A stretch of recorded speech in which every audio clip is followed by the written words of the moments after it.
The next topic is valency bond theory. Here, this is the first theory which explains about the covalent bond formation. That is a valency bond theory.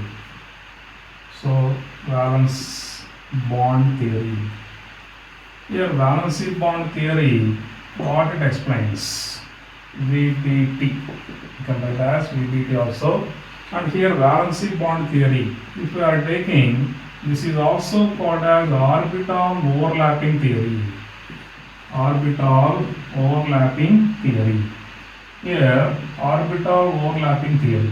Orbital overlapping theory or valency bond theory mainly depends upon the overlapping of atomic orbitals.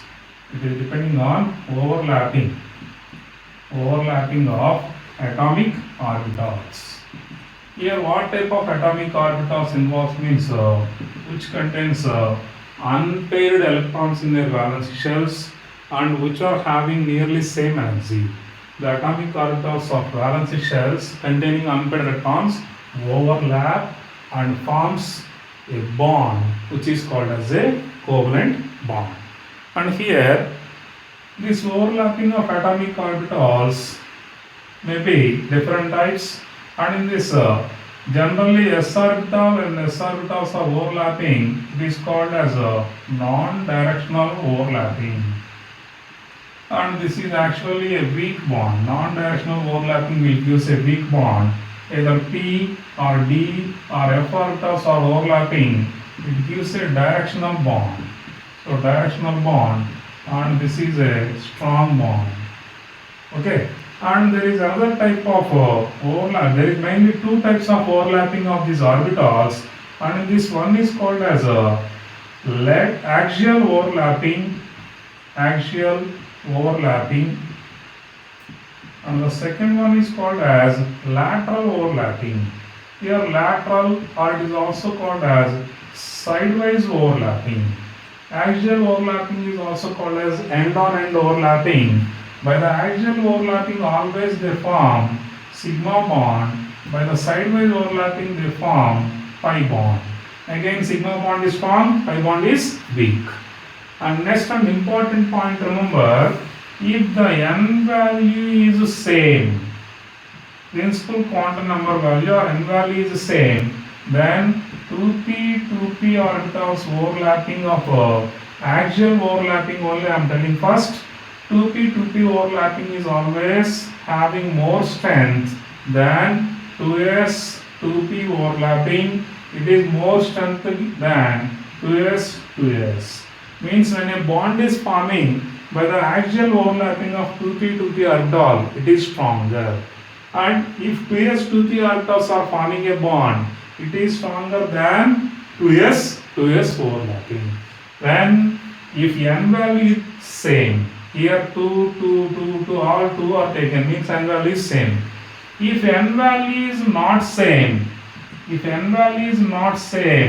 then as n value increases,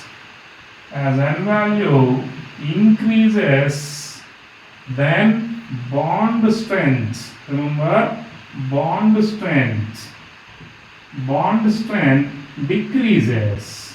The bond strength always decreases whenever the n value is increasing.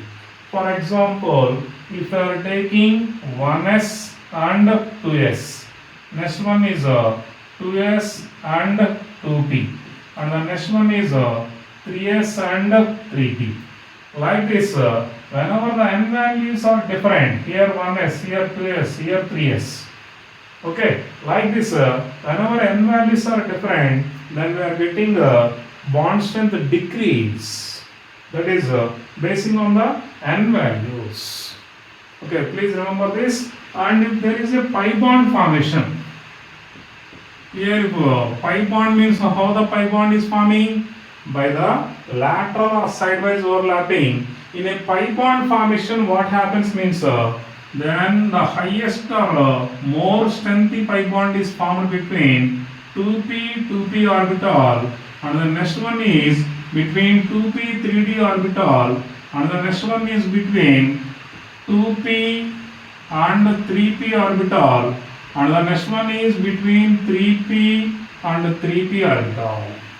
So this is the pi bond strength order. Please remember this is a important order. Pi bond strength depends upon this, and here this is sigma bond strength and this is pi bond strength.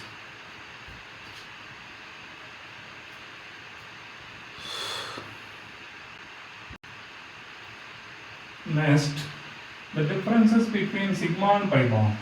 Here which bond is stronger? Yes, sigma bonds are always stronger and pi bond is weaker. Next, sigma bonds are formed by axial overlapping, pi bond is formed by, yes, sideways or lateral overlapping. And next, here sigma bond and pi bond if you are taking, which is having individual existence, means always sigma bond has individual existence, and between two atoms the first bond formed is always only sigma bond.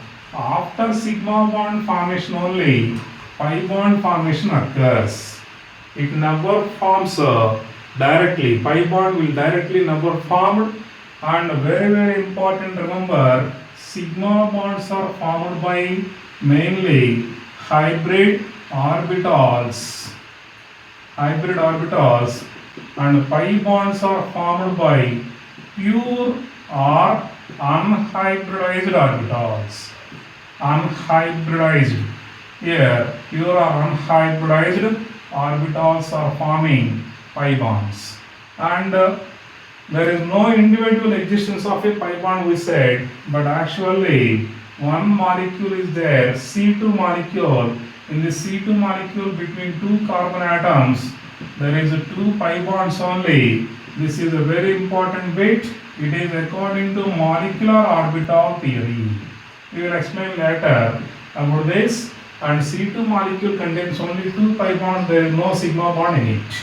And next, here if we are taking, there is only hybrid orbital form sigma bond, but in a molecule like benzene, it is an intermediate, reaction intermediate. In this benzene reaction intermediate, actually there is normal pi bonds and there is one more pi bond here. This fourth pi bond actually formed by the sp2 hybrid orbitals. This is also one more important point to remember. So pi bond is formed in benzene by the hybrid orbitals.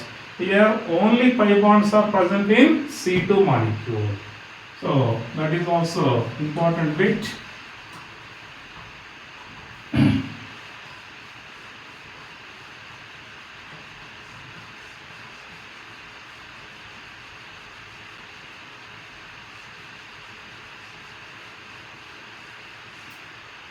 Okay.